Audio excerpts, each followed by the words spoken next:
মুখে না নেওয়া যায় এমন একটা পানির ফুটা থেকে তোমাকে আমি তৈরি করেছি।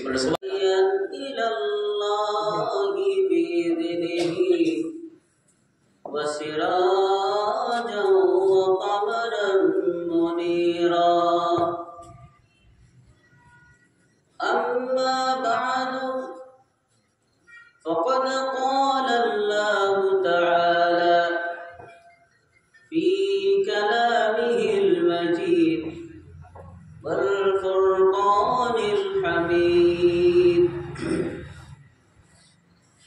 أعوذ بالله من الشيطان الرجيم بسم الله الرحمن الرحيم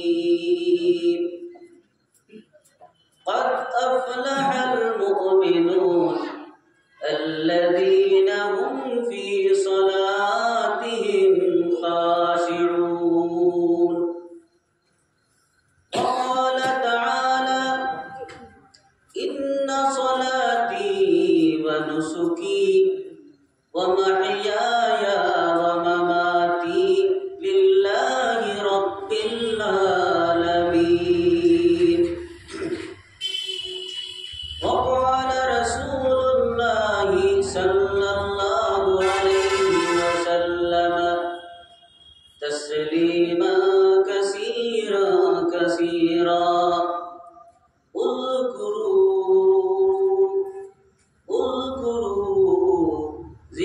أكثروا ذكر هذه اللذات أكثروا ذكر هذه اللذات أكثروا ذكر هذه اللذات وقال تعالى إن الله وملائكته يصلون على النبي يا أيها الذين آمنوا صلوا عليه وسلموا تسليما اللهم سيدنا ومولانا محمد وعلى آل سيدنا ومولانا محمد اللهم صل على سيدنا ومولانا محمد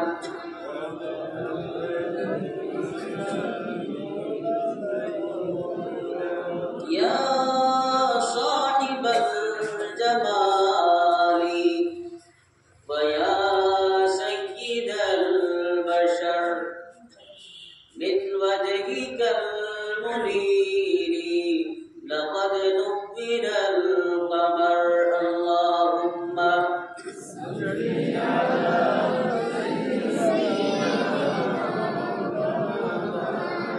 وعلى آل سيدنا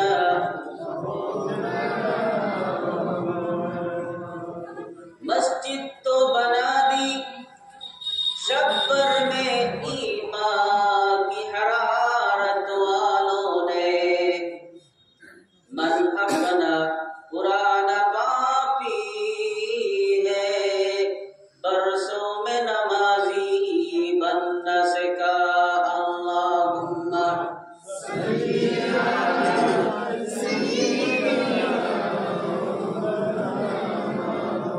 وعلى آل سيدنا दरे फैज़ मोहम्मद है आना है जिसका जी चाहे दरे फैज़ मोहम्मद है आ जाए जिसका जी चाहे आतिशे दोज़ख है न आए जिसका जी चाहे अल्लाहुम्मा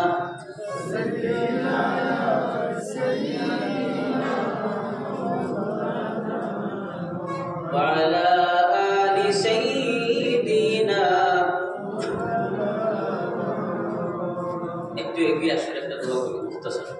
اللهم صل على سيدنا ومولانا محمد وعلى آل سيدنا ومولانا محمد سبحانك لا علم لنا إلا ما علمتنا إنك أنت العليم الحكيم رب اشرح لي صدري ويسر لي أمري واحلل عقدة من لساني يفقهوا قولي ربنا لا تزغ قلوبنا بعد إذ هديتنا وهب لنا من لدنك رحمة يا الله يا أرحم الراحمين يا أكرم الأكرمين পরবর্তীকার আলম আল্লাহ দিনের একটি মহফিলে এসেছি মালিক রব্বুল আলামিন।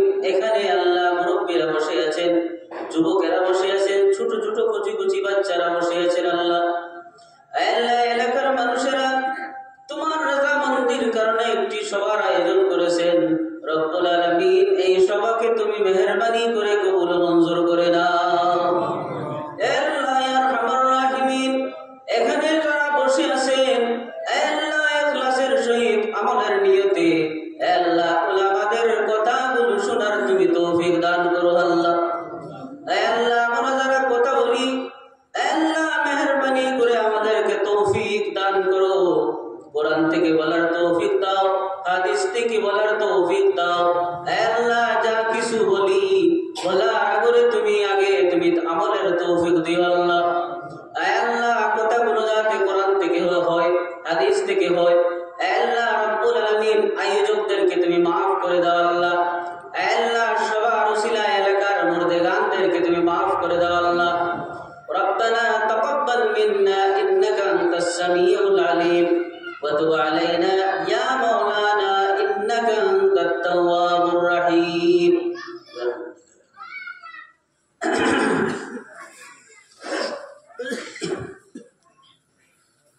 সম্মানিত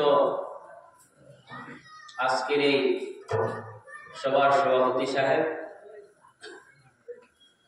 মুরব্বিয়ানে কেরাম, আয়োজক মন্ডলী, প্রাণপ্রিয় যুবক ভাইয়েরা, পর্দার আড়ালে বসে থাকা অবলা সরলা সম্মানিতা আমার মা ও বোনেরা, বন্ধুগণ, বর্ষাকাল নাই, শুকনোর দিন, আর এমন অবস্থায় সব জায়গায় ওয়াজ মাহফিলের প্রোগ্রাম হইতেছে,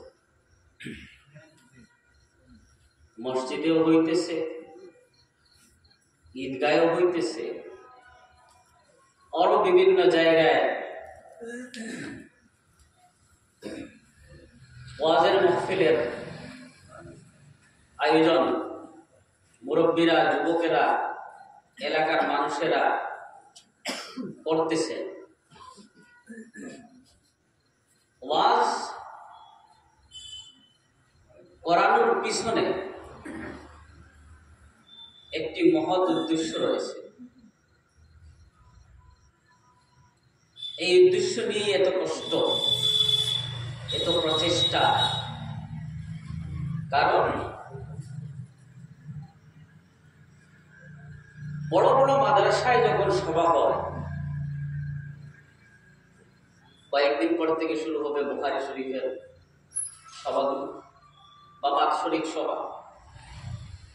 এই সভাগুলোতে দূর দূর থেকে বড় বড় উলামায়ে কেরামগণ আসে, অনেক টাকা খরচ করা হয়, বড় বড় প্যান্ডেল তৈরি করা হয়, কিন্তু ওই প্রোগ্রামগুলোতে আমাদের মা বোনরা যেতে পারে না।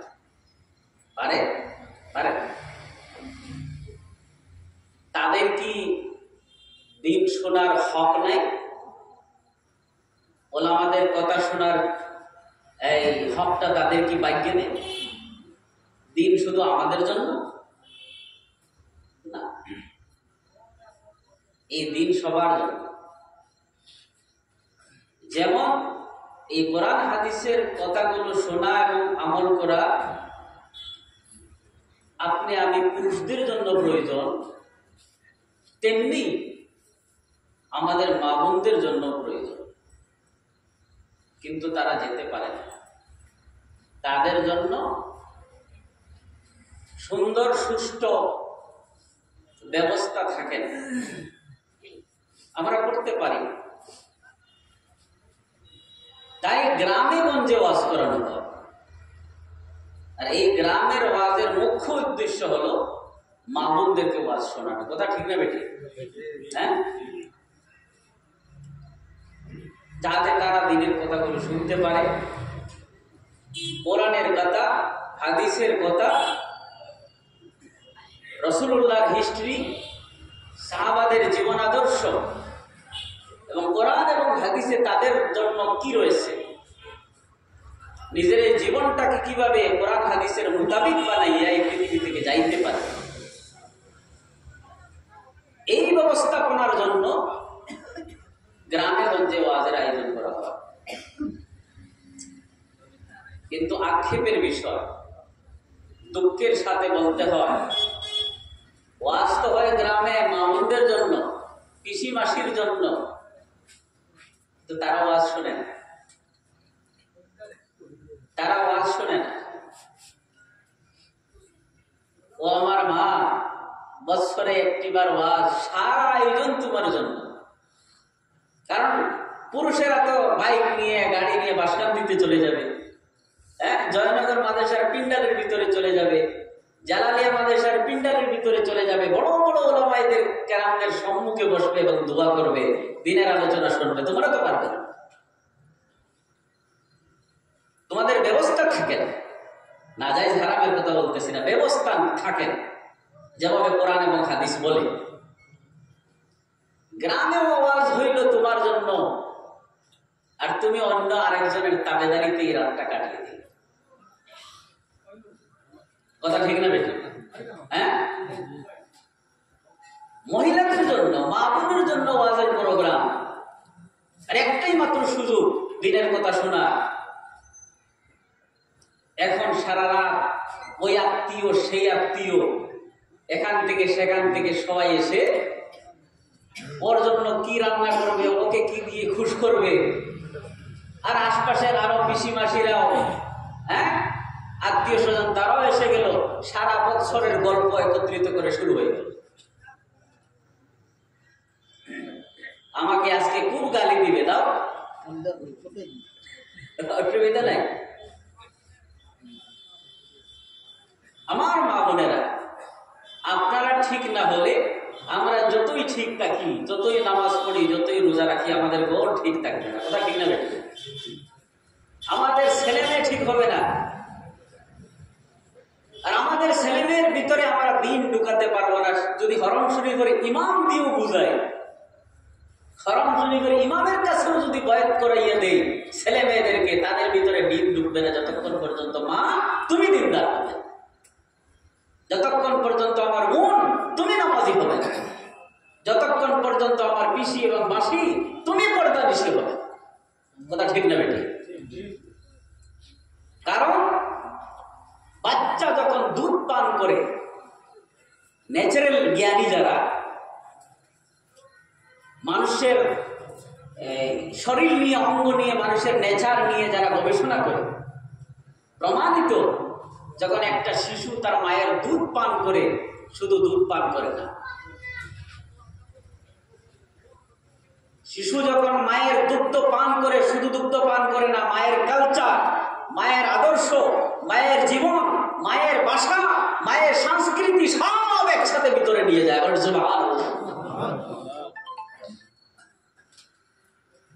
তাই তো আপনার ছেলে বা মেয়ে 2 বছরের পরে কথা বলে আপনারই এলাকার ভাষা। তাই তো আপনার ছেলে বা মেয়ে তার জীবন আদর্শ হয় তার ঘরের যে আদর্শ। তাই এই সংক্ষিপ্ত কথা আমার মা বোনদের জন্য বললাম। আমার মা বোনেরা, একটু মেহরবানি করে যখন গ্রামে ওয়াজ হয়, সব কিছু ফেলে দিয়ে মেসি, মুড়া, খাট, কুরসি, চেয়ার ইত্যাদি নিয়ে একটু ঘরের বাইরে যেখান থেকে স্পষ্ট আওয়াজ শোনা যায়, হুজুরদের কথা শুনুন, দেখুন আপনার জন্য কিছু আছে কিনা। না, জীবনটা চিরস্থায়ী নয়। কতক্ষণ আর কতক্ষণ বেপরদামি করবা, আর কতদিন নামাজ ছাড়বা। পুরুষরা তো আপনাদের জন্যই প্রচেষ্টা করে বাইরে দিয়ে সারাদিন সংগ্রাম করে, কথা ঠিক না বেটি? হ্যাঁ, সকাল থেকে বিকাল পর্যন্ত যে আপনি জীবন নিয়ে সংগ্রাম করেন, দোকানে, ক্ষেত কামারে, ব্যবসা বাণিজ্যে, ইন্ডাস্ট্রিতে, অফিস আদালতে, বিভিন্ন কার্যালয়ে, কার জন্য করেন? আপনার ঘরের মানুষেরা শান্তিতে যাতে জীবনযাপন করতে পারে, তাদের মুখের মধ্যে আপনি হাসি ফোটাতে পারেন, সেই জন্য না? সব সংগ্রাম তো পুরুষরাই করতেছে, আপনারাও করতেছেন। নিশানা ঘরের সব কিছুর ব্যবস্থাপনা আপনাদের হাতে। দিন লাগবে কি লাগবে না? কোরআন লাগবে কি লাগবে না? নবীজির জীবন আদর্শ লাগবে কি লাগবে না? সব কিন্তু আজকাল তান মান হয়ে গেছে। মোবাইল নামের একটা শয়তান বেরিয়ে এসেছে। এই শয়তানটা যদি অনেক আগে আবিষ্কার হইতো, তাহলে শয়তান কিছু আরামে অনেক দিন থেকে ঘুমাইতে থাকতো। শয়তানের সব কাজ এখন শেষ। শয়তানের সমস্ত মেহনত এবং কষ্ট শেষ হয়ে গেছে। দরকার নাই তার, দরকার আছে আর দরকার নেই। কারণ তার বন্ধু বেরিয়ে গেছে, ও তার দিকে আরো বেশি শক্তিশালী। শয়তান থেকে অনেক বেশি শক্তিশালী মোবাইল নামের শয়তান বেরিয়ে গেছে। আর বন্ধুগণ, মসজিদে আযান হয় কিন্তু আমার মোবাইল বন্ধ হয় না। জামাত চলে কিন্তু আমি কালপাট থেকে মসজিদের ভিতরে আসতে পারি না। মোবাইলটা আমাকে ছাড়ে না। কি যে দেখতেছি, রাত থেকে রাত চলে যায়, আমার চোখে ঘুম নাই। সারা রাত খারাপ গান্দা অপ্রয়োজনীয় বস্তুতে সময় কাটাইতেছি, ফজরের নামাজের খবর নাই। কথা ঠিক না বেটি?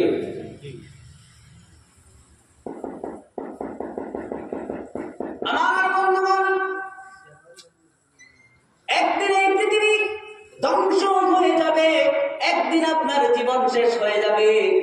আপনার জীবনের একটি একটি মিনিটের, সেকেন্ডের হিসাব আপনি আল্লাহ রাব্বুল আমিনের দরবারে গিয়ে দিতে হবে।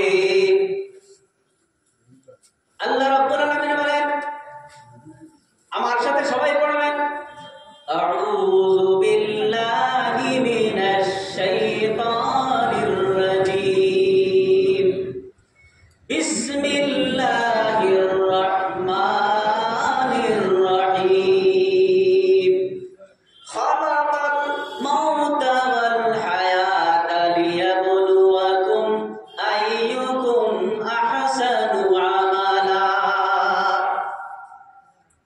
আল্লাহ রাব্বুল আলামিন বলেন, ও দুনিয়ার মানুষেরা, আমি তোমাদের জন্য মওত এবং জীবন দুইটা জিনিস সৃষ্টি করেছি। তার পিছনে আমার উদ্দেশ্য রয়েছে, লিয়াবলুয়াকুম আইয়ুকুম আহসানু আমালা। তোমরা কে ভালো কাজ করো আর কে করো না, আমি তা দেখতে চাই। হিসাব দিতে হবে। এই যে জীবনটা আল্লাহ পাক আপনাকে দিয়েছেন, এই জীবনের হিসাব হবে। আপনি ছিলেন কোথায়?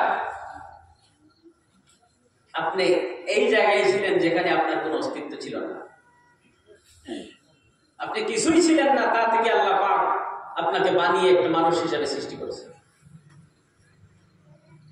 কোরআন খুলে দেখুন, আল্লাহ রাব্বুল আলামিন বলেন, হাল আতা আলাল ইনসানি হিনুম মিনাদ দাহরি লাম ইয়াকুন শাইআম মাযকুরা।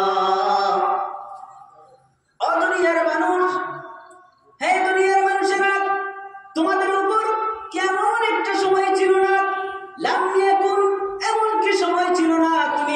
পৃথিবীতে কিছুই ছিল না, লাম ইয়াকুন শাইআম মাযকুরা, তুমি উল্লেখযোগ্য কোনো বস্তু ছিল না, তার থেকে আমি আল্লাহ তোমাকে সৃষ্টি করেছি। অন্য একটি জায়গায় আল্লাহ বলতেছেন খালাকনাহু মিন সুলালাতিন মিন মাইন মাহিন, একটি গান্দা মুখে না নেওয়া যায় এমন একটা পানির ফুটা থেকে তোমাকে আমি তৈরি করেছি। বলে সুবহানাল্লাহ। আল্লাহ রাব্বুল আলামিন বলেন সেই জায়গা থেকে কৌশলগতভাবে আমি আল্লাহ রাব্বুল আলামিন তোমাকে তোমার বাপের পৃষ্ঠ থেকে তোমার মায়ের গর্ভে পৌঁছাইয়া দেয়। বলে সুবহানাল্লাহ। ফাখালাকনাল আলাকাতা মুযগাতান ওয়াল মুযগাতা ইযামান ফাকাসারনাল ইযামা লাহমা। আল্লাহ রাব্বুল আলামিন বলেন, ও দুনিয়ার মানুষ, তোমার কোনো অস্তিত্ব ছিল না, তোমার কোনো জীবন ছিল না, তুমি কিছুই ছিলে না, তার থেকে এক ফোঁটা পানি থেকে কৌশলগতভাবে আমি আল্লাহ রাব্বুল আলামিন তোমাকে তোমার মায়ের গর্ভে পৌঁছাইয়া দেই। তারপরে তুমি সেখানে 40 দিন পর্যন্ত তুমি একটি রক্তের পিণ্ডে ছিলে, তা থেকে আমি আল্লাহ এই রক্তের পিণ্ডকে মাংসে পরিণত করে দেই। আল্লাহ রাব্বুল আলামিন বলতেছেন 40 দিন পর্যন্ত তুমি মাংসের পিণ্ডে ছিলে, তা থেকে আমি হাড্ডি তৈরি করেছি, আবার এই হাড্ডির উপরে আমি আল্লাহ মাংস দিয়ে জামা পরাইয়া দিয়েছি। সুবহানাল্লাহ। সুবহানাল্লাহ। ফাকাসারনাল ইযামা লাহমা। আল্লাহ রাব্বুল আলামিন বলেন সেই জায়গা থেকে আবার আমি আল্লাহ তোমাকে ফানশানাহু খালকান আখার, আর একটি মানুষ হিসেবে, আর একটি জীবন্ত জীব হিসেবে তোমাকে তৈরি করে বের করে দিলাম। তুমি সুন্দর সুস্থ সবল হাত পাও নিয়ে, পাও পৃষ্ঠ মুখ নাক সব কিছু নিয়ে পৃথিবীতে এসে গেলে খালকান আখার, এটা দ্বিতীয় সৃষ্টি। এর আগে তোমার কোনো জান ছিল না, প্রাণ ছিল না, তুমি নড়াচড়া করতে পারতি না। আমি এখানে তোমাকে এই জায়গা থেকে বেজান বস্তু থেকে তোমার ভিতরে জান তৈরি করে দিলাম। এই কাজগুলো আমি করছি না, আর কেউ করছে? জোরে বলুন আল্লাহ তুমিই করেছো, আল্লাহ তুমিই করেছো, আল্লাহ তুমি আমাদেরকে সৃষ্টি করেছো। আশহাদু আল্লা ইলাহা ইল্লাল্লাহ, আল্লাহ আমরা সাক্ষী দিতে তুমি ছাড়া আর কেউ না। বন্ধুরে আমার, ভূমিষ্ঠ হয়ে গেলে পৃথিবীতে তুমি এসে গেলে, এবার আমি একটা ছোট্ট প্রশ্ন করি বন্ধুরা আমার, বলুন পৃথিবীতে আসার পরে তারপরে সঙ্গে সঙ্গে কি আপনি দৌড় দেন? দৌড় দিতে পারেন না। তার মানে হলো সব নিয়ামত পরিপূর্ণ হয় নাই। আল্লাহ রাব্বুল আলামিন যে নিয়ামতগুলো আপনাকে দিয়েছেন সব নিয়ামত এখনো পরিপূর্ণ হয় নাই। কিছু নিয়ে এসেছেন, কিছু আসার পরে আবার দেওয়া হবে, কিছু আসার পরে দেওয়া হবে। আপনি জন্ম নেওয়ার পরে কি এই বড় হাড্ডি নিয়ে চাবাইতে পারেন না। তার মানে হলো সম্পূর্ণ নিয়ামতগুলো এখনো আসে নাই। 2 বছর গেলে আপনি আস্তে আস্তে এখান থেকে সেখানে দৌড়াদৌড়ির একটা প্রচেষ্টা করেন, তারপরে হয়ে যায়,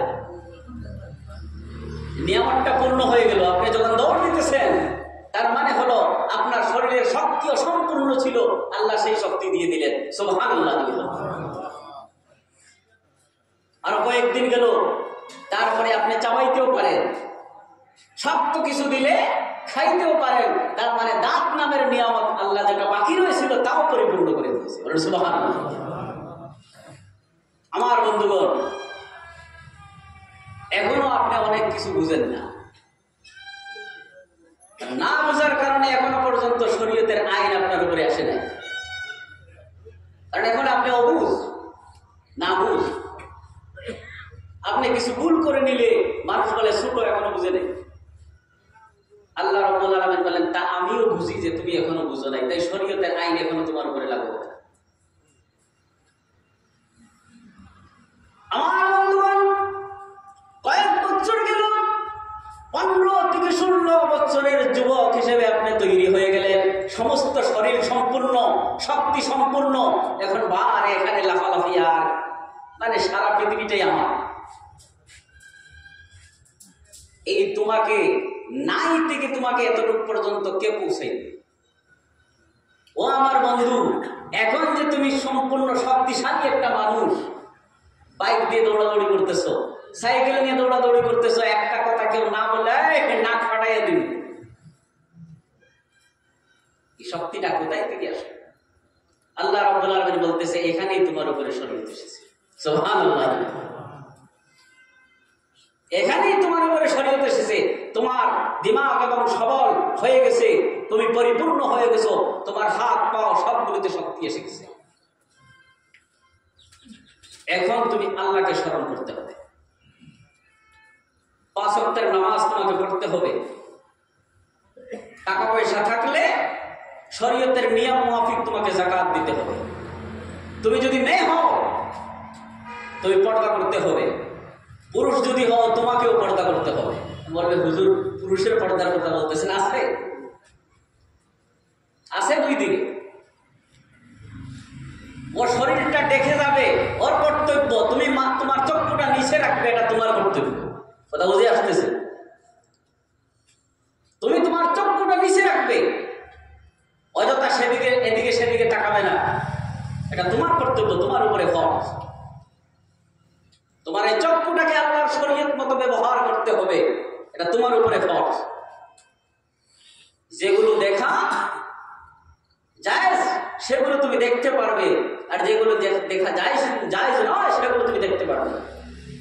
কান দিয়ে যেগুলো শোনা জায়েজ সেগুলো তুমি শুনতে পারবে, আর কান দিয়ে যেগুলো শোনা জায়েজ নয় সেগুলো তুমি শুনতে পারবে না।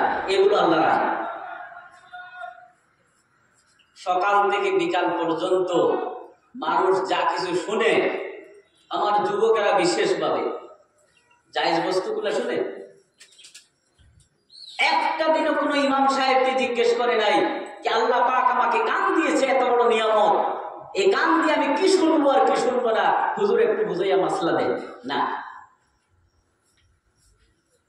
সারা বছর চলে যাবে, একটা যুবক এই মাসলা জিজ্ঞেস করবে না, করে নাই। আমি ইমাম সাহেবদেরকে জিজ্ঞেস করেছি, সারা বছর ইমাম সাহেবের কাছে একজন যুবককে এই কথাটা জিজ্ঞেস করে না, হুজুর আল্লাহ যে আমাকে 2টি চক্ষু দিল এই পৃথিবীর সৌন্দর্য আহরণ করার জন্য, দেখার জন্য, আমি কি দেখা আমার জন্য জায়েজ এবং কি দেখা আমার জন্য না জায়েজ একটু শরীয়ত ভিত্তিতে বিশ্লেষণ করে দেন, জিজ্ঞেস করেন। হুজুরের কাছে কখন যায়? যখন 1 2 3 বলে। কথা বুঝে আসতেছে? হ্যাঁ, একটু ঘুরেই পেছাইয়া বলতেছি, আমি সোজা করে বলবো। আমি জানি আজকালের মানুষ খুশিয়া, সব বুঝি, আমার চেয়ে বেশি ওয়াজ জানে। ওয়াজ কে জানে না এখন নাই, সব বেশি বেশি ওয়াজ জানে, খালি আমলের অভাব। একটা যুবককে আপনি প্রশ্ন করেন এই দিক থেকে সেই দিক পর্যন্ত সব মাসলা বলে দেবে, তুমি কেমন আমল করছো? বলে আমল তো করি নাই, এবার সময় আসে না, এবার সময় আসে না। আরে বাবা, তোমার জীবনের কোন ক্যালেন্ডার নিয়ে এসেছো নাকি? এতদিন বাঁচবে, এতদিন বাঁচবে না, এতদিন থাকবে, এতদিন থাকবে না, আগামী রমজানের পরে তোমার মৃত্যু হবে কি 60 বছর পরে তোমার মৃত্যু হবে, কোন হিসাব নিকাশ নিয়ে এসেছো? আল্লাহ রাব্বুল আলামিন বলেন খালাকাহু ফাকাদ্দারাহু সুম্মাস সাবিলা ইয়াসসারা। আমি বানাইছি, কতদিন থাকবে না থাকবে ফাকাদ্দারাহু, এটাই আমি নির্দিষ্ট করেছি। কতগুলো তুমি শ্বাস নিবে, কতটা প্রশ্বাস ফেলবে, কতটুকু তুমি কথা বলবে, কতটুকু তুমি খাইবে, কতটুকু তুমি কোথায় কখনো যাইবে, কি কাজ করবে কি কাজ করবে না, ফাকাদ্দারাহু, তাও আমি নির্দিষ্ট করে দিয়েছি। বলেন সুবহানাল্লাহ। তার মানে হলো যে কাজগুলো এই পৃথিবীতে আল্লাহ রাব্বুল আলামিন তোমার জন্য নির্দিষ্ট করে দিয়েছেন, তার থেকে 1 চুলও বেশি তুমি করতে পারবে না, তার থেকে 1টিও তুমি কমও করতে পারবে না, এতটুকুই তুমি করবি। আর যতদিন তুমি বাঁচবে আল্লাহ নির্ধারণ করে দিয়েছেন, তা থেকে 1 দিন 1 সেকেন্ডও তুমি বেশি যেতে পারবে না, পিছনে আসতে পারবে। খালাকাহু ফাকাদ্দার, এই একটা ছোট্ট টুকরার মধ্যে আল্লাহ পাক রব্বুল আলামিন সব বলে দিয়েছে। চক্ষুটার সৎ ব্যবহার হইতেছে না, কানের সব ব্যবহার শরীয়ত ভিত্তিক ব্যবহার হইতেছে না। এই কথাটাই আমি শুরু করেছিলাম। আজান শুনে মসজিদে যায় না, আবার শুনেও না। আমার বন্ধুগণ, আক্ষেপের বিষয়, অন্যত্র জায়গায় আপনি যান, কিছু অন্যান্য ধর্মাবলম্বী মানুষ পর্যন্ত আজানকে সম্মান দেয়, কথা ঠিক না বেটি? হ্যাঁ, কিন্তু আমাদের যুবকেরা মোবাইল দেখতেছে, গান শুনতেছে, কিন্তু আজানকেও সম্মান পর্যন্ত দেয় না। দিন শিখার, দিনের উপরে আমল করার কোনো চেষ্টাই নাই। সে মনে করে এই দিনটা আমার জন্য না, বুড়া মানুষদের জন্য। বুড়া মানুষের জন্য দিন, বয়স্ক মানুষের জন্য দিন, দাড়ি থাকা মানুষের জন্য দিন, দুর্বল মানুষের জন্য দিন। আমার টাকা পয়সা হয়ে গেছে, আমার গাড়ি বাড়ি হয়ে গেছে, আমি শক্তিশালী, আমার জন্য দিন নেই। কোরআনের কথা শুনতে সে রাজি নয়। হক কথা কেউ বললে খারাপ। ইমাম সাহেব যদি দাড়ির ওয়াজ করেন, ইমাম সাহেবের ছুটি হয়ে যাবে। ইমাম সাহেব যদি সুদের ওয়াজ করেন, ইমাম সাহেবের ছুটি হয়ে যাবে। ইমাম সাহেব যদি ঘুষের ওয়াজ করেন, ইমাম সাহেবের বড় যিনি সবচেয়ে এলাকার ঘুষখোর, এখানে নাই, ভাবতেছি নাই, আল্লাহ এমন করুক যাতে না হয়। আমাদের ওয়াজগুলো সবার জন্য সর্বাঙ্গীন। হয়তো সম্মুখে আপনারা ওয়াজ সোমবারের সর্বাঙ্গীন, কথা বুঝে আসতেছে সবার। এই বড় পেটওয়ালা যে ঘুষ খায়, সে কোনো না কোনো বাহানায় ইমাম সাহেবকে ছুটি করে। অনেক জায়গায় হুজুররা কথা বলতে ভয় পায়, কখনো কখনো প্রকাশ করে, কখনো প্রকাশ করে না। আমাদের কাছে বলে যে কি শুক্রবারে কিছু কথা বলি, এই কথা বলছিলাম, ফলানা সাহেব আমার উপরে খেপে গেছে, এখন আমার চাকরি নিয়ে টানাটানি। ইমাম সাহেব যদি না বলেন, কিয়ামতের দিন আল্লাহ পাক রব্বুল আলামিন ইমাম সাহেবকে জিজ্ঞেস করবেন, কুল্লুকুম রাঈন ওয়া কুল্লুকুম মাসউলুন আন রাঈয়াতিহি। ইমাম সাহেব, এই এলাকার সাহেব আপনাকে আমি বানিয়েছিলাম, তুমি কি এই এলাকার মানুষদেরকে দিনের কথা বলেছো? ইমাম সাহেব এখানেও ফাটছেন, এখানেও ফাটছেন। না বললে আল্লাহ জিজ্ঞেস করবেন, বললে সেক্রেটারি সাহেব বলবেন আপনি চলে যান। আমি তো এনেছিলাম এখানে এই জন্য যে আপনি আমার মত মতো থাকবেন। আরো কয়েকজন এর আগে আমি বিদায় দিয়েছি, আমার কথা মতো চলে না। আপনিই সেই রাস্তা অবলম্বন করেছেন, সুতরাং আপনার জন্য ওই বাইরের রাস্তাটা খোলা আছে। এগুলো চলতেছে। আমার যুবকের দল বলতেছিলাম, এই কানটাকে তুমি শুদ্ধ ব্যবহার করো। জিজ্ঞেস করো ইমাম সাহেবকে, যা গিয়ে, হুজুর এই কানটা দিয়ে কি শুনবো আর কি শুনবো না, আল্লাহ কেন বানাইছেন এই কানটা? হুজুর এই মুখ দিয়ে কি বলবো আর কি বলবো না, আল্লাহ এই মুখটাকে কেন বানাইছেন? আমাকে জিহ্বা কেন দিলেন? আমি কোন কথা বললে আল্লাহ খুশি হবেন আর কোন কথা বললে আল্লাহ নারাজ হবেন, একটু আমাকে বলুন। ইমাম সাহেবকে গিয়ে জিজ্ঞেস করুন, আল্লাহ, এই ইমাম সাহেব, আল্লাহ রাব্বুল আলামিন আমাকে একটা দিমাগ দিলেন চিন্তা করার জন্য, বাবার জন্য। আমি এই দিমাগ দিয়ে কি বাবা উচিত আর কি বাবা না, যদি এই দিমাগে আনি চিন্তা করি তাহলে গুনাহ হবে। আমাকে একটু বলে দেন। এই হলো আল্লাহ পাক রব্বুল আলামিন যে জীবন দিয়েছেন, এই জীবনটা দেওয়ার পরে আপনার আমার উপরে আল্লাহর এই কানুনগুলো লাগু হয়। যখন বান্দা এগুলোর উপরে আমল করে না, আল্লাহ পাক রব্বুল আলামিন তাকে বানাইলেন, জীবন দিলেন, সবকিছু দিলেন, তারপরেও সে যখন অন্য রাস্তা অবলম্বন করে, তখন আল্লাহ বলেন, ইয়া আইয়ুহাল ইনসান, ইয়া আইয়ুহাল ইনসান মা গাররাকা বিরাব্বিকাল কারীম। ও আমার বান্দারে, এত সুন্দর জীবন আমি তোমাকে দিলাম, এত সুন্দর যৌবন আমি তোমাকে দিলাম, তোমাকে আমি বানাইলাম যেখানে তুমি কিছুই ছিলে না, তোমার কোনো অঙ্গ প্রত্যঙ্গ তোমার কিছুই ছিল না, তোমার নাসিকা জিহ্বা মাথা পৃষ্ঠ কিছুই ছিল না। আমি আল্লাহ অস্তিত্বহীন জায়গা থেকে কৌশলগতভাবে সুন্দর করে তোমাকে জীবন দান করেছি। আর এই জীবনের মূল্য আমার কাছে রয়েছে। ও আমার বান্দারে, এই পৃথিবীতে আসার পরে তুমি কিভাবে আমাকে বলে গেলা আউযু বিল্লাহি মিনাশ শাইতানির রাজীম, বিসমিল্লাহির রহমানির রহিম। ইয়া আইয়ুহাল ইনসান মা গাররাকা বিরাব্বিকাল কারীম। ও মানুষ, তোমাকে কিভাবে আমি আল্লাহ থেকে কি বস্তু তোমাকে সরাইয়া নিল? তুমি আমি আল্লাহকে কেন ভুলে গেলি? মা গাররাকা বিরাব্বিকাল কারীম। আমি তো করিম, আমি তো দয়াবান, এত মায়া করে এত দয়া করে তোমাকে বানাইলাম, আর তুমি আমার থেকে বেশি মোবাইলের প্রতি প্রেম করে নিলে। আমি ইব্রাহিমকে তার ছেলেকে ভালোবেসেছিল, আমি পছন্দ করি না। হযরত ইয়াকুব ইউসুফকে বেশি ভালোবেসেছিলেন, আমি আল্লাহ তারও পরীক্ষা নিয়েছি।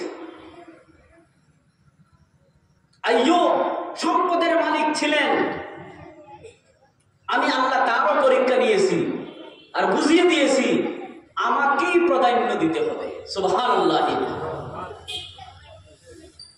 ইয়া আইয়ুহাল ইনসান মা গাররাকা বিরাব্বিকাল কারীম আল্লাযী খালাকাকা ফাসাওয়াকা ফাআদালাক। যে আল্লাহ তোমাকে সৃষ্টি করেছেন, খালাকাকা, এবং তোমার বডিকে আল্লাহ পাক রব্বুল আলামিন সুস্থ সবল হিসেবে বানাইছেন।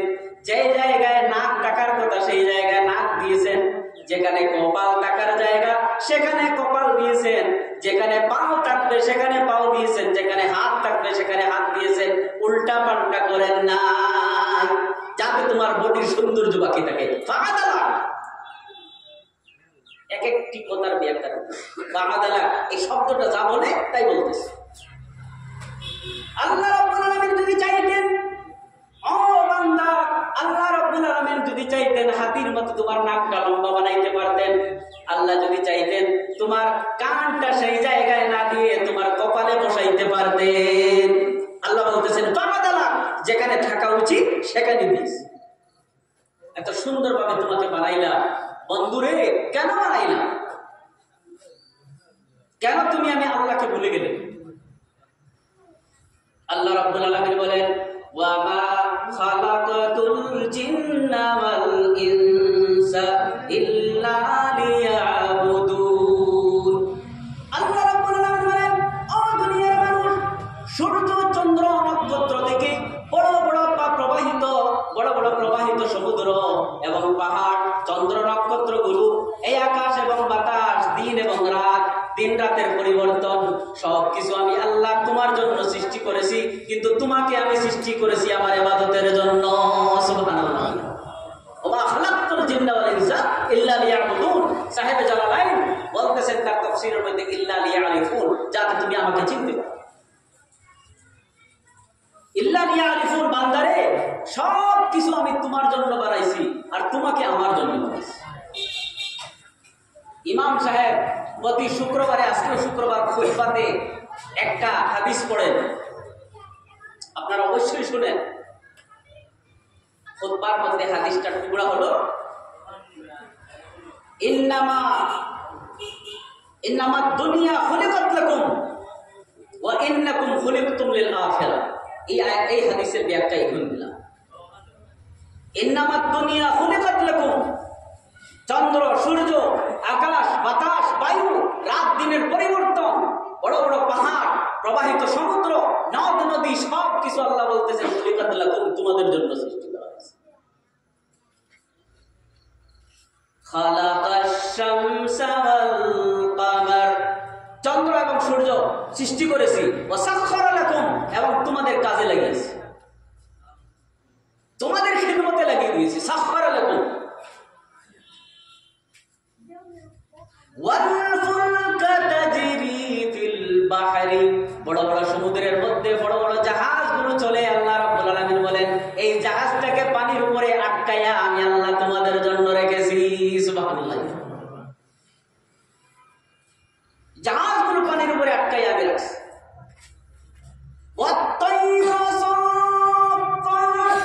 আকাশে উড়তে থাকা পাখিগুলো আকাশে যে উড়ে, তাদের শরীরে একটা ওজন রয়েছে, শক্তি রয়েছে।